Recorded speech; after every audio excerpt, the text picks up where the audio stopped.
السلام علیکم۔ اسی طرح کی دینی معلومات کے لیے ہمارے چینل کو سبسکرائب کریں۔ احد کی لڑائی۔ اسلامی فوج بڑی شان سے آگے بڑھ رہی تھی۔ اس فوج میں کل 700 جوان تھے، وہ بھی 50-60 تو 15-15 16-16 سال کے بچے تھے جو شوق شہادت میں اپنے گھروں سے نکل آئے تھے۔ پوری فوج میں صرف 200 گھوڑے، 80 یا 90 اونٹ تھے۔ چونکہ یہ فوج جمعہ کی نماز پڑھ کر مدینے سے روانہ ہوئی تھی، اس لیے کوبہ سے آگے بڑھی تو عصر کا وقت آ گیا۔ فوج کو آگے بڑھنے سے روک دیا گیا۔ پھر عصر کی نماز پڑھ کر فوج آگے بڑھی۔ ابھی مسلمان مجاہدوں نے 4 میل کی دوری کی تھی کہ سامنے کفار کی فوج دور دور تک پھیلی ہوئی نظر آئی۔ یہ جگہ جہاں کفار کی فوج پڑی ہوئی تھی احد کی گھاٹی کے نام سے مشہور تھی۔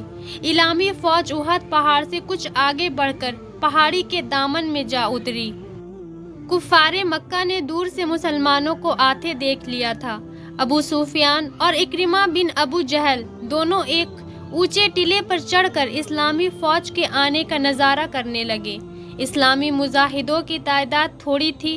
کفار مکہ مسلمانوں کی اس تھوڑی تعداد کو دیکھ کر بہت خوش ہوئے۔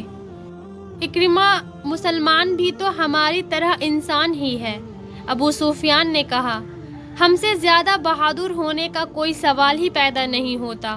پھر تھوڑی دیر رک کر کہا، آؤ سورج ڈوبنے لگا ہے، خیموں میں چل کر آرام کریں۔ دونوں ٹیلے سے اتر کر خیموں کی طرف چلے گئے۔ اس وقت سورج ڈوب رہا تھا اور مسلمان وضو کرنے میں لگے تھے۔ مغرب کا وقت ہو گیا تو مسلمانوں نے نماز پڑھی۔ نماز پڑھ کر کھانا پکانے میں لگ گئے۔ حضور صلی اللہ علیہ وسلم کھلے میدان میں ایک کمبل پر بیٹھے تھے۔ اس وقت ایک عرب خاتون نے قریب آ کر آپ صلی اللہ علیہ وسلم کو سلام کیا۔ آپ نے خاتون کو دیکھ کر حیرت سے کہا، ام عمارہ تم کہاں؟ حضور صلی اللہ علیہ وسلم، میں آپ کو میدان میں آتے دیکھ کر نہ رہ سکی، اسلامی فوج کے پیچھے لگی چلی آئی، کیا حضور میرا قصور معاف کریں گے؟ ام عمارہ، تم کو اکیلے نہ آنا چاہیے تھا۔ حضور صلی اللہ علیہ وسلم نے فرمایا، ایسا ہی تھا تو 2-4 عورتوں کو اور لے آتی۔ ام عمارہ چلی گئی۔ مسلمانوں نے کھانا کھایا، نماز پڑھی اور سو گئے۔ صبح بہت سویرے اٹھے۔ حضرت بلال نے اثردار آواز میں اذان دی۔ سب نے نماز پڑھی۔ نماز کے بعد ہتھیاروں سے لیس ہوئے اور لڑائی کے میدان میں فوج اپنی لائنیں ٹھیک کرنے لگی۔ حضور صلی اللہ علیہ وسلم نے سب سے پہلے 50 تیر اندازوں کو مخاطب کیا۔ حضرت عبداللہ بن جبیر انصاری کو ان پر افسر مقرر کر کے انہیں احد کی گھاٹی پر تعینات کرتے ہوئے حکم دیا کہ جب تک تم کو کوئی دوسرا حکم نہ دیا جائے اس گھاٹی کو ہرگز نہ چھوڑنا۔ بات یہ تھی کہ احد کی اس گھاٹی سے ڈر تھا کہ دشمن پیچھے سے آ کر حملہ نہ کر دے، اس لیے سب سے پہلے اس کی ناکہ بندی کر دی گئی تھی۔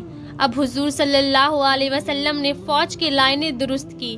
دائیں حضرت جبیر بن عوام رضی اللہ تعالی عنہ تھے، بائیں حضرت منذر بن عمر رضی اللہ تعالی عنہ کو لگایا۔ حضرت حمزہ رضی اللہ تعالی عنہ بیچ کے حصے کے ذمہ دار تھے۔ حضرت معاصب بن عمیر رضی اللہ تعالی عنہ کو جھنڈا دیا اور حضرت ابو دجانہ رضی اللہ تعالی عنہ کو اپنی خاص تلوار عطا فرمائی۔ حضرت ابو دجانہ رضی اللہ تعالی عنہ حضور صلی اللہ علیہ وسلم کی تلوار کو لے کر بہت خوش ہوئے۔ جب مسلمان لائنیں ٹھیک کر رہے تھے، کافر بھی لائنیں درست کرنے میں لگے ہوئے تھے۔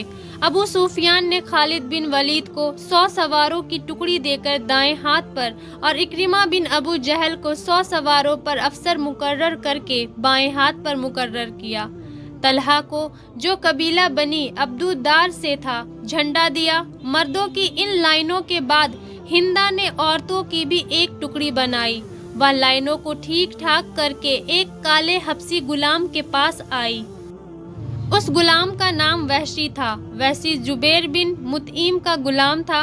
اس وقت آقا اور غلام ایک ہی جگہ کھڑے تھے۔ ہندا نے وحشی سے کہا، وحشی، سنا ہے تم حروا چلانا بہت اچھے سے جانتے ہو۔ حروا ایک قسم کا چھوٹا نیزہ ہوتا ہے۔ وحشی حروا پھینکنے میں ماہر تھا۔ وحشی نے سر جھکا کر کہا، مالکن، مجھے فخر ہے کہ میں حروا چلانا جانتا ہوں۔ وحشی سنو، ہندا نے کہا، میرے باپ کو بھائی کو حضرت حمزہ نے بدر کی لڑائی میں قتل کر دیا۔ میں نے قسم کھائی ہے کہ میں بدلے میں حمزہ کا کلیجہ کھاؤں گی۔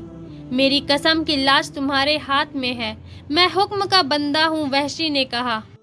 ہندا نے اپنی خوبصورت چمکیلی آنکھیں وحشی کے کالے چہرے پر گار کر کہا، میں چاہتی ہوں کہ تم اپنے حروے سے حمزہ کو قتل کر ڈالو۔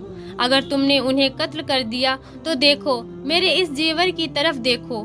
ہندا سنہرے اور روپ پہلے زیوروں سے لدی ہوئی تھی۔ وحشی نے لالچ بھری نظروں سے اس کی طرف دیکھا۔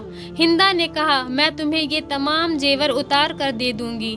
وحشی کی آنکھیں جوش سے چمکنے لگی۔ اس نے کہا، اتنا؟ اے مالکن، تب تو میں مالدار بن جاؤں گا، شاید میں اپنے آقا کو قیمت دے کر آزاد ہو سکوں۔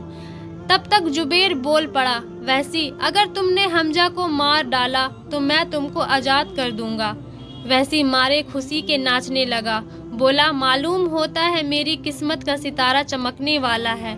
میں وعدہ کرتا ہوں کہ موقع پاتے ہی میں حمزہ کو قتل کر ڈالوں گا تو تم آزاد ہو جاؤ گے اور میرا سارا زیور تمہاری ملکیت ہوگا۔ ہندا نے کہا۔ ہندا واپس آ کر عورتوں کی ٹکڑی میں غائب ہو گئی۔